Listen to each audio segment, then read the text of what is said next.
নমস্কার, খবরের প্রথমে দেখে নেব সংবাদ শিরোনাম। আবাসিক নয়া তালিকা হবে ইঙ্গিত কেন্দ্রের। বিধানসভা উপনির্বাচনে 6টি আসনে জয়লাভ করবে শাসক দল, কি বলছে আমাদের বুথ ফেরত সমীক্ষা দেখুন। এক ধাক্কায় ভাতা বাড়ল 2000 টাকা, 1 সেপ্টেম্বর থেকে বদলে যাবে বেতন কাঠামো। রাশিয়া থেকে আনা হয়েছে বিশেষ ট্রে, খুন করা হবে শুভেন্দু অধিকারীকে, সিআইডির ভূমিকায় উঠল প্রশ্ন। ইচ্ছে থাকলে আদালতে চলে আসবেন শুভেন্দুকে তীব্র তিরস্কার কলকাতা হাইকোর্টের বিচারপতির। কেউ রক্ষা করতে পারবে না পুলিশকে, চরম হুঁশিয়ারি বিচারপতি, তোলপাড় কাণ্ড হাইকোর্টে। ফের কেষ্ট কাজল নন্দু প্রকাশ্যে, বীরভূমের রাশ থাকবে কার হাতে। গতিধারার প্রকল্প 1 লাখ টাকার ভর্তুকি পাবেন, বেকার হলেই আবেদন করুন। বিধানসভা ভোটের আগে মমতা সরকার পতনের ডেডলাইন দিচ্ছেন বিজেপির শ্রমিক, কি যুক্তি দিচ্ছে দেখুন আজকে বিস্তারিত খবরে। নিজস্ব তহবিল থেকে প্রায় 11 লক্ষ উপভোক্তাকে পাকা বাড়ি দিতে সমীক্ষা করছে রাজ্য সরকার। তারই মধ্যে রাজ্যের আধিকারিকদের সঙ্গে ভিডিও কনফারেন্সে গৃহহীন বাসিন্দা এবং মাটির বাড়ি খুঁজতে ফের সমীক্ষার ইঙ্গিত দিলেন কেন্দ্রের কর্তারা।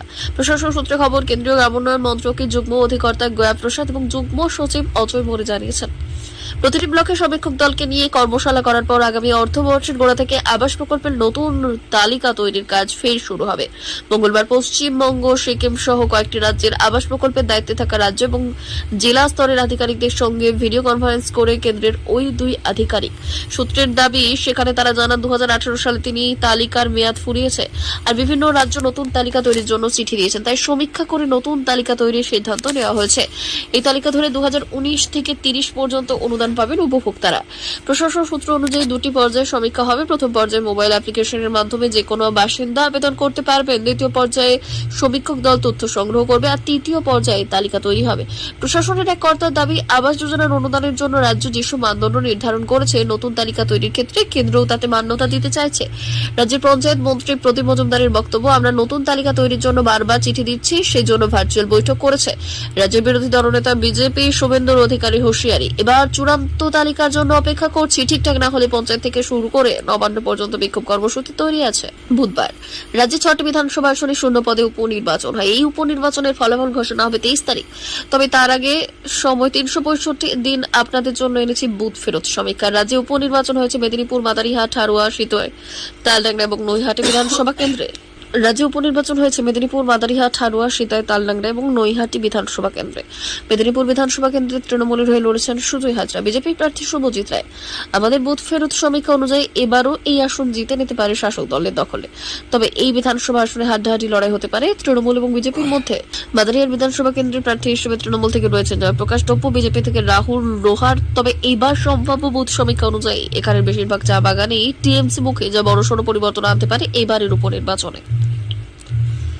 উপনির্বাচন হয়েছে হারোয়া বিধানসভা কেন্দ্রেও। এই কেন্দ্রে তৃণমূল প্রার্থী শেখ রাবিউল ইসলাম, বিজেপি প্রার্থী লিটন দাস, আইএসএফ প্রার্থী পিয়ারুল ইসলাম। সমীক্ষা অনুযায়ী এই আসনে হাড্ডাহাড্ডি লড়াই হতে পারে তৃণমূল ও আইএসএফ এর মধ্যে, তবে জয়ী হওয়ার সম্ভাবনা শাসক দলেরই। সীতা বিধানসভার প্রার্থী তালিকা অনুযায়ী তৃণমূলের হয়ে লড়ছেন সঙ্গীতা রায়, বিজেপি থেকে লড়ছেন দীপক কুমার রায়, তৃণমূল নেতা জগদীশ চন্দ্র বাসুনিয়ার সহধর্মিনী এই আসন থেকে তৃণমূলের হয়ে লড়ছেন, যা অনেকটাই এগিয়ে রাখতে পারে শাসক দলকে। ফলে এই আসনও যেতে পারে তৃণমূলের দখলে।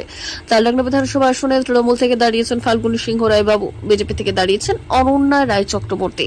এই আসনে হাড্ডাহাড্ডি লড়াই হতে চলেছে বিজেপি এবং টিএমসির মধ্যে, আর এই আসনও যেতে পারে তৃণমূলের দখলে। উপনির্বাচন আসনে অন্যতম প্রধান কেন্দ্র হল নৈহাটি, আর এই আসনে তৃণমূল প্রার্থী হয়েছেন সনদ দে, বিজেপি থেকে লড়ছেন রূপক মিত্র। এই আসনে এবারে তৃণমূলের পাল্লা ভারী হতে পারে বলে আমাদের অনুমান। আমাদের বুথ ফেরত সমীক্ষা অনুযায়ী 6টি আসনেই জয়ী হতে পারে শাসক দল তৃণমূল কংগ্রেস। তবে আমাদের সমীক্ষা একেবারে 100% সঠিক নাও হতে পারে। তবে অবশ্যই 23 তারিখ পর্যন্ত ফলাফল কি হবে তার দিকে নজর রাখতে হবে। বছর শেষে বড় ঘোষণা মমতা বন্দ্যোপাধ্যায়, সরকারের ভাতা বাড়ল কর্মবন্ধুদের। রাজ্য সরকারের অধীনে এই কর্মীরা কাজ করেন। আজ বৃহস্পতিবার নবান্নের তরফে এই বিষয়ে জানিয়ে বিজ্ঞপ্তি দেওয়া হয়েছে, আর সেই অনুযায়ী এবার থেকে 5,000 টাকা করে ভাতা পাবেন কর্মবন্ধুরা। আগে মাসে মাত্র 3,000 টাকা করে ভাতা পেতেন, এক ধাক্কায় 2,000 টাকা ভাতা বাড়ল সরকারের। ফলে রাজ্য সরকারের অধীনে কর্মরত এবং কর্মবন্ধুর সঙ্গে যুক্ত কর্মীরা খুশি। নবান্নের তরফে দেওয়া বিজ্ঞপ্তি অনুযায়ী চলতি বছরের 1 সেপ্টেম্বর থেকে নয়া কাঠামো কার্যকর হবে। ফলে এবার থেকে বর্ধিত হারে ভাতা পাবেন কর্মী। কর্মীরা। ফলে এবং বলে রাখা প্রয়োজন, দীর্ঘদিন ধরে ভাতা বাড়ানোর দাবি জানাচ্ছিলেন কর্মবন্ধুর সঙ্গে যুক্ত কর্মীরা। দীর্ঘ 6 বছর পর ভাতা বাড়ানো নিয়ে বড়সড় সিদ্ধান্ত মমতা বন্দ্যোপাধ্যায় সরকারের। দেরিতে হলেও ভাতা বাড়ানোয় খুশি কর্মীরা। বলে রাখা প্রয়োজন, মূলত সাহায্যকারী হিসেবে কর্মবন্ধুর সঙ্গে যুক্ত কর্মীরা কাজ করে থাকেন। রাজ্য সরকারের অধীনেই কাজ হবে, তবে আংশিক সময়ের কাজ। বিশেষ করে সাফাই কিংবা নৈশপ্রহরী হিসেবে কর্মবন্ধুদের কাজে লাগানো হয়। মমতা বন্দ্যোপাধ্যায় সরকার একাধিক দপ্তরের সাহায্যের জন্য কর্মবন্ধু চালু করে এবং সেখানে কর্মী নিয়োগ করে। 2018 সালে কর্মবন্ধুদের ভাতা কাঠামো তৈরি হয়, সেই অনুযায়ী 3,000 টাকা করে ভাতা দেওয়া হয়। কিন্তু নবান্নের তরফে জারি করা বিজ্ঞপ্তি অনুযায়ী 1 সেপ্টেম্বর থেকে নয়া ভাতা কাঠামো কার্যকর হবে, আর সেই মতো এবার থেকে 5,000 টাকা করে দেওয়া হবে ভাতা। যা খবর সামনে আসতেই যে ভাতা দেওয়া হবে কর্মীদের, তাতে 2 মাসের বাড়তি ভাতা যোগ করে দেওয়া হবে, অর্থাৎ কর্মীদের 2 মাসের এরিয়ার দেবে সরকার। রাশিয়া থেকে কেমিক্যালে আনা হয়েছে শুভেন্দু অধিকারী অর্জুন সিংকে মারতে, আর এই কেমিক্যাল স্প্রে করে দেওয়া হবে টেবিল চেয়ারে। বিস্ফোরক দাবি করেছেন বিরোধী দলনেতা বিজেপি নেতা অর্জুন সিং। সেই কেমিক্যাল আজ সিআইডির জেরার সময় আমার বসার চেয়ার টেবিলে স্প্রে করে দেওয়া হবে। আমার যদি 3 থেকে 4 মাসের মধ্যে কিছু হয় তাহলে সিআইডি দায়ী থাকবে। প্রাণনাশের হুমকি এবং আশঙ্কা প্রকাশ করেছে অর্জুন সিং এর। প্রসঙ্গত, নৈহাটিতে উপনির্বাচনে দিনই ভাটপাড়ায় এক তৃণমূল নেতাকে গুলি করে খুনের অভিযোগ ওঠে। বৃহস্পতিবার অর্জুন খুনের আশঙ্কা প্রকাশ করেন। তিনি বলেছেন, রাশিয়া থেকে কেমিক্যাল আনা হয়েছে, আর তাতে শুভেন্দু অধিকারীকে প্রাণে মেরে ফেলার হুমকি। অর্জুন বলেছেন, বিশ্বস্ত সূত্র মারফত আমি খবর পেয়েছি শুভেন্দু অধিকারী অর্জুন সিং এর মতো লোকেদের ওরা কোনোভাবেই আটকাতে পারছে না, তখন মেরে ফেলা চক্রান্ত করছে। এমন কেমিক্যাল রাশিয়া থেকে স্মাগলিং করে আনা হয়েছে যা দিয়ে মেরে ফেলা হবে, কিন্তু কিভাবে কাজ করবে সেই কেমিক্যাল। অর্জুনের বক্তব্য, তদন্তের নামে ডেকে সিআইডির এই কাজ করবে। এই কেমিক্যালটা শরীরে স্পর্শ করলে বিষ ঢুকবে শরীরে। তরুণ টেবিল চেয়ার স্প্রে করে দেওয়া হলো, সেই টেবিল চেয়ারে আপনার হাত লাগলেই 6 মাসের মধ্যে শরীরের অঙ্গ প্রত্যঙ্গ বিকল হয়ে যাবে। তার দাবি, শুভেন্দু অধিকারী তিনি ছাড়াও আরো 4 জনকে মেরে ফেলার একটা চক্রান্ত হয়েছে। এবার শীর্ষ আদালতে তীব্র ভৎসনার মুখে পড়লেন রাজ্যের বিরোধী দলনেতা শুভেন্দু অধিকারী। একটি মামলায় কলকাতা হাইকোর্টের বিচারপতি তীর্থঙ্কর ঘোষ স্পষ্ট জানিয়ে দিয়েছেন, মুচলেখা দিলে জীবন বাঁচানো যায় না। প্রসঙ্গত, হাওড়ার শ্যামপুরে কামারপুর রোড দেউলি বাজারে জংশনে এদিন বিকেলে সভার আয়োজন করে বিজেপি, কিন্তু যুক্তিসঙ্গত কারণে সেই সভার অনুমতি দেয়নি পুলিশ। কিন্তু তারপরে স্বভাবসিদ্ধভাবে আদালতে ছোটেন বিরোধী দলনেতা। পুলিশের তরফে আদালতে জানানো হয় সভাস্থলে যাওয়ার রাস্তা খুবই সরু, ফলে সেখানে জেড ক্যাটাগরির কনভয়ের যাতায়াত নিয়ে সমস্যার সৃষ্টি হতে পারে। জবাবে শুভেন্দুর আইনজীবী জানিয়েছেন যে নিরাপত্তা নিয়ে কোনো সমস্যা হবে না, আমরা মুচলেখা দিয়ে দেব। এই শুনেই ক্ষোভ উগরে দিয়েছেন বিচারপতি। তিনি বলেছেন, মুচলেখা দিলে জীবন বাঁচানো যায় না, এই শেষবারের জন্য অনুমতি দিচ্ছি। তিনি স্পষ্ট জানান, জাতীয় সড়কের ধারে সভা করলে অনুমতি দেওয়া হবে। পশ্চিমবঙ্গ সরকারের বিরুদ্ধে আনা একের পর এক অভিযোগে প্রশাসন বারবার ক্ষোভের মুখে পড়েছে হাইকোর্টের। তেমনই সমানভাবে রাজ্য পুলিশও কিছু কর্মকাণ্ডের জন্য হাইকোর্টের ক্ষুব্ধতার মুখে পড়েছে। বরাবরই জনসাধারণ পুলিশের কাছ থেকে কখনোই পক্ষপাতিত্ব কাম্য করে না, তবে এখন মাঝে মধ্যে তাদের বিরুদ্ধে রাজনৈতিক পক্ষপাতের অভিযোগ উঠতে দেখা যাচ্ছে। সূত্রের খবর, স্থানীয় বিধায়কের পক্ষ নেওয়ায় হিঙ্গলগঞ্জ থানার পুলিশের বিরুদ্ধে হেনস্থা করার অভিযোগ তুলেছিলেন নীলকমল মণ্ডল নামে এক ব্যক্তি। তিনি হাইকোর্টে একটি মামলা দায়ের করেছে এবং সেই মামলা গতকাল অর্থাৎ বুধবার বিচারপতি তীর্থঙ্কর ঘোষের বেঞ্চে ওঠে। আর এদিন এই মামলার শেষে বিচারপতি অভিযোগকারীর পক্ষ নিয়ে হিঙ্গলগঞ্জ থানার এই পুলিশ অফিসারের বিরুদ্ধে কড়া পদক্ষেপের হুঁশিয়ারি দিয়েছেন। বিচারপতি ঘোষ মন্তব্য করেছেন যে আইন না মেনে রাজনৈতিক পক্ষপাত করলে পুলিশ অফিসারের তালিকা করে মুখ্য নির্বাচন কমিশনারকে পাঠাবেন তিনি, আর তখনই ওই অফিসারদের যাতে ভোটের ডিউটি না দেওয়া হয় সেই নির্দেশও দেবেন। আর তখন কোন রাজনৈতিক দল ওই অফিসার রক্ষা করতে পারে, কোন রাজনৈতিক দল করতে পারে। হিঙ্গলগঞ্জ থানার ওই মামলায় পুলিশের রিপোর্ট দেখেও অসন্তোষ প্রকাশ করেছেন হাইকোর্টের বিচারপতি। পুলিশের কাছ থেকে এ ধরনের পক্ষপাত একেবারেই কাম্য নয় বলে স্পষ্ট করেছেন তিনি। তাই এই ঘটনায় ফের রিপোর্ট তলব করেছেন বিচারপতি তীর্থঙ্কর ঘোষ। জানা গিয়েছে এই মামলায় পরবর্তী শুনানি হবে 27 নভেম্বর।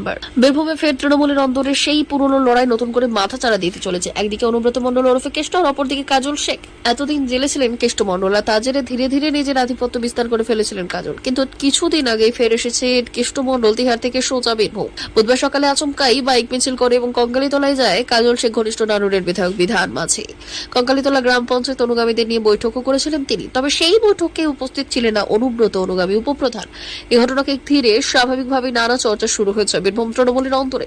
প্রশ্ন উঠছে, এই কঙ্কালীতলা পঞ্চায়েতে কার্যত ক্ষমতা হ্রাস হয়েছে অনুব্রত ঘনিষ্ঠ উপপ্রধান মামুন শেখের হাতে। তবে কি মামুনের হাত থেকে হ্রাস কেড়ে নিতেই কৌশলী চাল নিয়েছেন কাজল ঘনিষ্ঠ বিধায়ক? বৈঠক নিয়ে মামুন শেখ বলেছেন, পঞ্চায়েত কোনো বৈঠক হয়েছে বলে আমি জানি না, পঞ্চায়েতে আমাকে ডাকা হয়নি, আমি বা বাকি সদস্যরা ছিলেন না। মামুন বলেছেন, কেন ছিলাম না বলতে পারবো না, তবে তিনি আমাদেরই বিধায়ক, কাজকর্ম দেখতে এসেছেন, আপত্তিটা কোথায়? মিটিং এ ছিলেন না মামুন সহ 17 জন পঞ্চায়েত সদস্য, তবে সন্ধ্যায় তাদেরই দেখা গেল মিছিলে। সেখান থেকে স্লোগান তোলা হয়, অনুব্রত মণ্ডল জিন্দাবাদ, বহিরাগত তিনি গুন্ডারাজ মানছিলেন না, মানবো না। রাজ্যের যুবকদের জন্য কর্মসংস্থানের সুযোগ এবং আর্থিক সহায়তা দিচ্ছে রাজ্য সরকার, তাই এর জন্য অগস্ট মাসে গতিধারা প্রকল্প চালু করেছিল। অটো, ট্যাক্সি এবং পণ্যবাহী যানের মতো বাণিজ্যিক যানবাহন কেনার জন্য ভর্তুকি প্রদান করা হয় এই প্রকল্পে। বিশেষ করে পরিবহন সেক্টরে নিজস্ব ব্যবসা শুরু করতে সহায়তা করে এই প্রকল্প। এই উদ্যোগটি তরুণদের জন্য বিশেষভাবে উপকারী, যারা শিক্ষিত কিন্তু চাকরি পাচ্ছে না। এই ভর্তুকি পেলে একটি ব্যবসা শুরু করার জন্য আর্থিক চ্যালেঞ্জগুলি কাটিয়ে উঠতে পারবেন তারা। দীর্ঘমেয়াদী আর্থিক স্থিতিশীলতার যুক্তির সুযোগ পাবেন তারা। যোগ্যতার মানদণ্ড: গতিধারা প্রকল্পের জন্য আবেদন করতে আবেদনকারীদের অবশ্যই নিম্নলিখিত মানদণ্ড পূরণ করতে হবে।